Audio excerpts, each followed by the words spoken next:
دورانی صاحب یہ فرمائیے گا، اب جو بھی ڈیولپمنٹس ہوں گی ظاہر ہے وہ سامنے آئی جائیں گی، کیا پارلیمنٹ میں جانے کے حوالے سے بھی بات چیت ہے؟ دیکھیں ہماری پرنسپل پوزیشن ہے اس کے اوپر کہ یہ پارلیمنٹ جو ہے لیجٹ نہیں رہی ہے. جب سے گورنمنٹ آئی ہے گورنمنٹ لیجٹ نہیں رہی ہے. پارلیمنٹ تو ہمیشہ لیجٹ رہتی ہے لیکن گورنمنٹ لیجٹ نہیں ہے.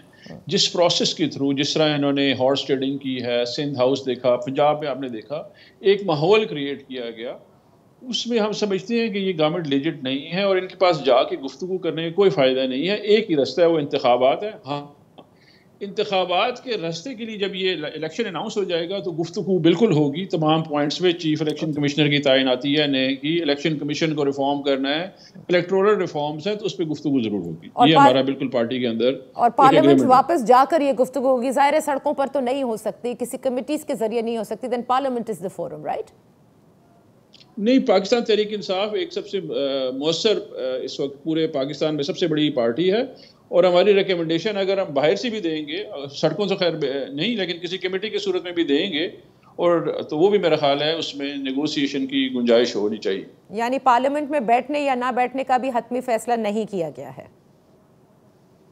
نہیں، پارلیمنٹ میں دیکھیں جی، پارلیمنٹ تو کسی صورت ابھی ہے ہمارا جسے کہتے ہیں پارٹی کا ایک متفقہ رائے ہے، جس پارلیمنٹ کو چھوڑ دیا اور واپس نہیں جانا انٹل جب تک الیکشن نہیں کال ہوتے ہیں. فریش الیکشن کال ہو جائیں گے ہم پارلیمنٹ چلے جائیں گے. بس وہی تو نا کہ الیکشن کی تاریخ اور پھر آپ لوگ پارلیمنٹ میں واپس